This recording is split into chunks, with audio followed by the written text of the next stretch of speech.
Well, let's get a look at them.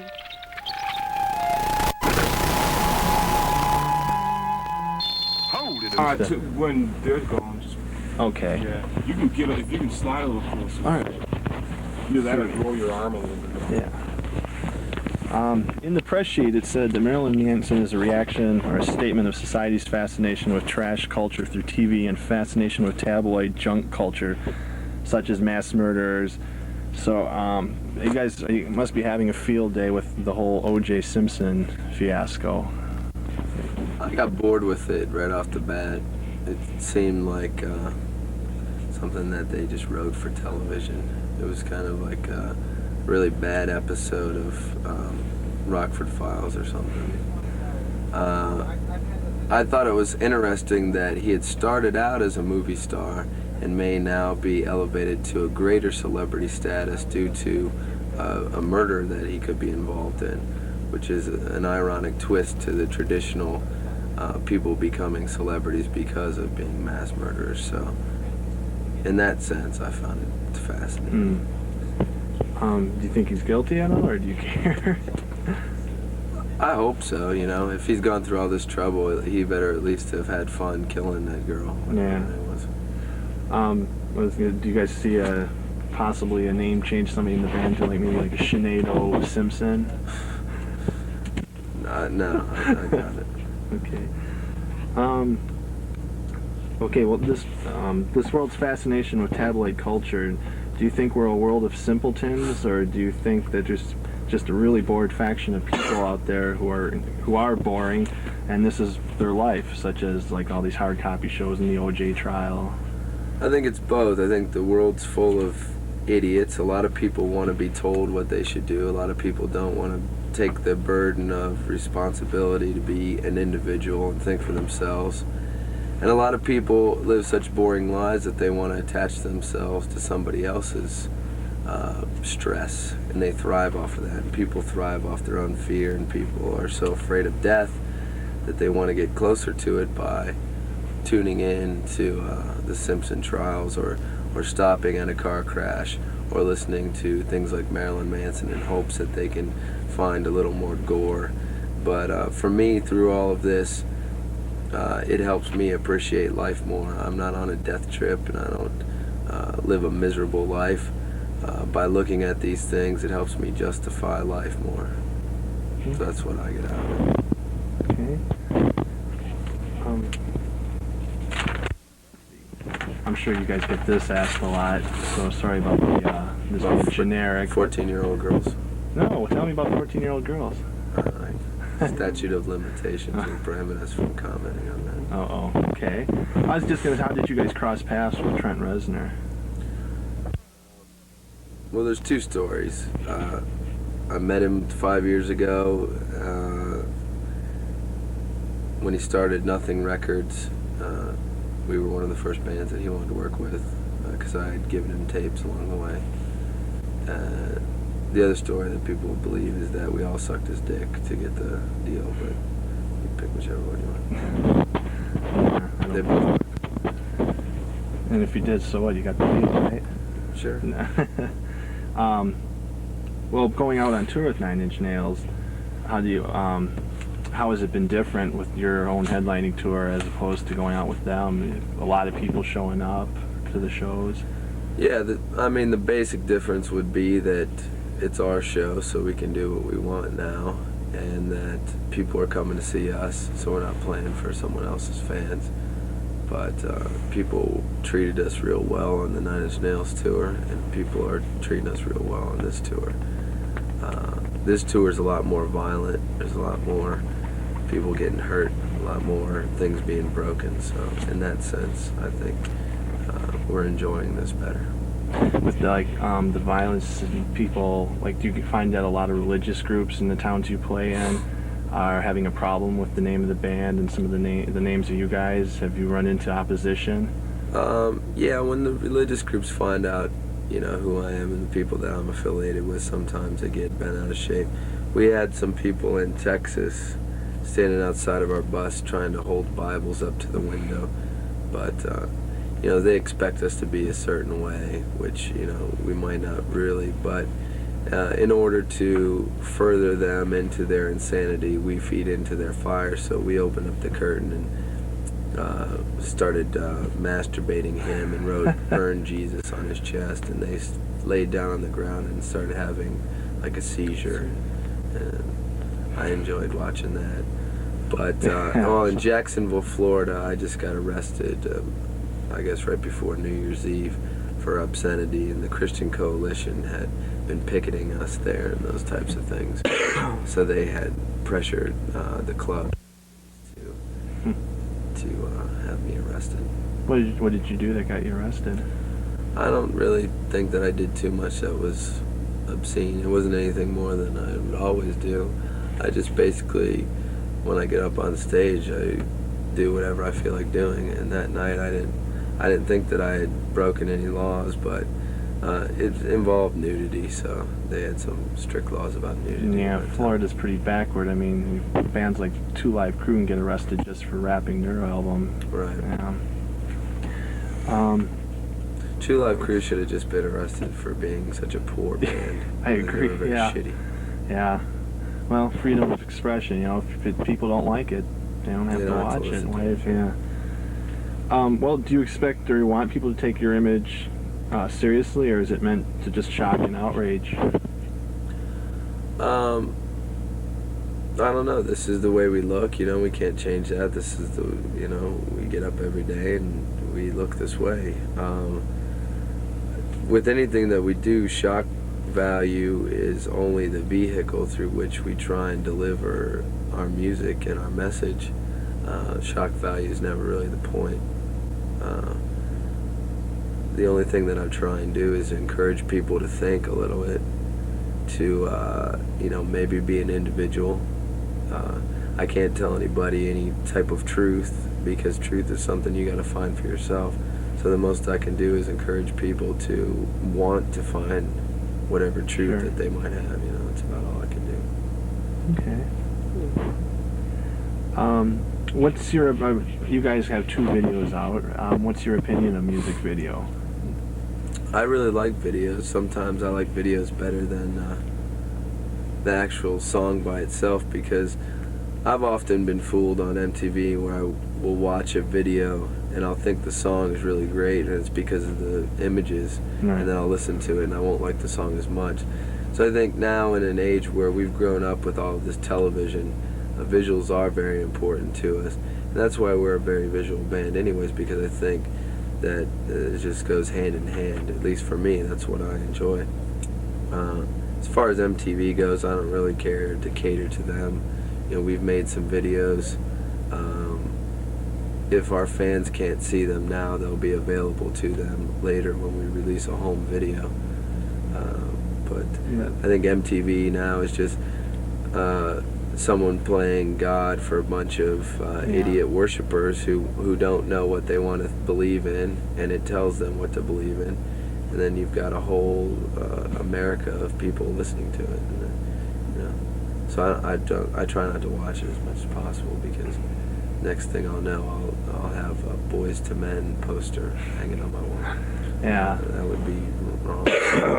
Well, that's where we hope that we're doing the country a service, even though people have to wait until 2 in the morning to see us. Right. There's shows it's like ours shows like around. these that make the difference. But yeah, because we do play the video, and we basically don't care what people think. I mean, one of my favorite movies was Videodrome. You know, I wish they had a channel. David Cronenberg. I wish they had a channel like that. That would be more enjoyable. Oh, that was. I haven't seen that. Was that with Deborah Harry? And, Yeah. Okay. Do you get involved in the concepts of the videos and the storyboards? Yeah, I collaborated with both of the directors on both the videos, but they were simple. I mean, Get Your Gun was based around the idea of the hypocrisy in the American family household, just that the structure is very masochistic, that parents raise kids to feel ashamed for being different, or feel ashamed for not growing up to be like them, and feel ashamed for thinking things that their parents think, but the parents will see their kids doing things that they know they do, and it makes them feel guilty, so they punish their children.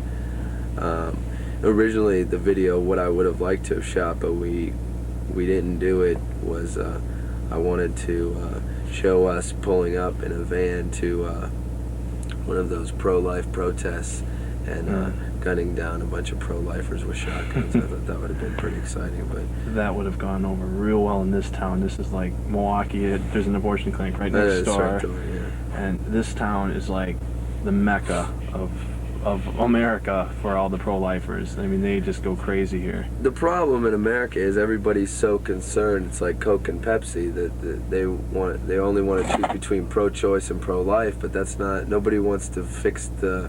No one wants to find the solution. You know? Right. The solution is mandatory birth control. There's too many people breeding, like cockroaches, and just there's no stopping that. Some people shouldn't be allowed to have children, and it just keeps going on and on.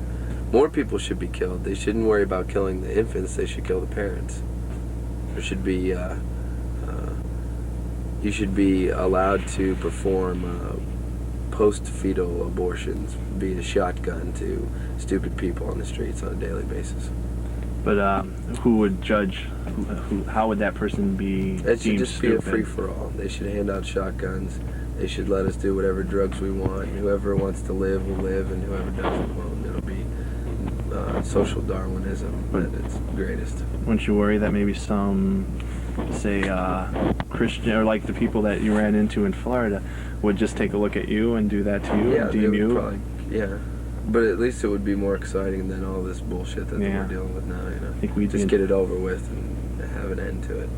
We'd be in trouble. They'd take one look at our show and firebomb the station. We'd be gone. It's true. I mean, everybody has the right to their opinion. It takes those different perspectives to make it all happen.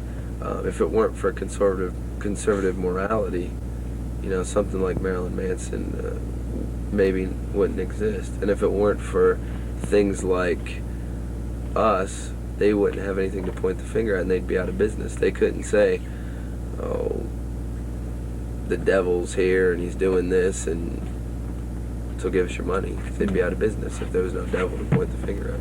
So it's like you can't have one without the other. Okay. Do you consider yourself a conservative at all? I'm conservative in a lot of ways that people wouldn't imagine. But I don't even like to try and get caught up in liberals or conservatives or any of that. I don't care too much for other people's programs. I'll just do what works for me, and the people who want to agree with me are in my circle of friends, and everyone else, forget it. I don't try and impose any of my morality on our fans either. All I want them to do is ask questions. What I'm saying may not be any more right than what Jimmy Swaggart is saying, so at least ask. That's all you can do. Right. Like you said, everybody's got their own. Everybody's entitled to their own opinion, and if you don't like it, you don't have to listen to it. Right. Okay. Changing the subject a little bit. How was it? What was it like recording in the Tate house? Any weird vibes, or did it any? Well, there were some weird things happening on a couple nights where just weird things with the tape machine was playing slow and backwards when it wasn't supposed to be, and things like that. But I think just the being there lent itself to some of the emotions that were being expressed on the album, and some of the ideas, particularly dealing with the American family. I just think there's a lot of hypocrisy and irony in really what happened there. Everybody wants to paint everything out as so perfectly black and white, like with Marilyn Manson. At first glance you'll think, male, female, good, evil, but Marilyn Monroe obviously had her darker side. Oh, sure. Charles Manson obviously has his positive points that he has to make also. With that murders that took place there, to me, is no different than what would happen if a police officer were to shoot someone in a robbery, or what my father did in Vietnam, killed people. It's all killing, it's all the same. Everybody has their different reasons. It's just whose reasons are more popular is what's against the law and what makes someone a hero. So Charles Manson is going to be made out to be a criminal. My dad's going to be made out to be a hero. Sharon Tate's going to be made out to be this wonderful person who only did good in her life. But I don't think that was necessarily the case, and nobody really cares about that. They just want to paint her out to be this wonderful person. Nobody wants to see the other side. It's always plain black and white. I like to find the beauty in the ugliness, and I like to find the point out, or oppose what people will always erect as righteous. You don't think, though, but what Manson did, you think there's a little bit of evilness to it, though? I mean, why did he pick sure, some? no, I don't think what he did was right or wrong. I just want to let people understand that it's no different than what my dad had done in Vietnam. He killed somebody, he had a reason. Yeah. My dad killed somebody, he had a reason. It's all the same. It's not right or wrong, it's nature. Everybody wants to give animals human rights, but nobody wants to give humans animal rights. Everybody wants to blame everyone for being human. I do believe in responsibility, though. If you do something, you want to be an individual and think how you want and have your own morality, then you got to pay the price for it. Sure. And he's paying the price for it. Everybody has to pay the price for what they do. I believe strongly in that. I don't think people realize. People always think that the law is what's right and wrong. It's just what's popular. The laws have changed over the years, and we see that all the time. People's perception of everything changes over the years, with segregation, with women's rights, with gay rights. Things change. 20 years ago, you couldn't say, women couldn't act like they do now. People who were gay, if they said they were gay, would be beaten. Right. Things like that. Now, if you say something against them, then you're going to be beaten.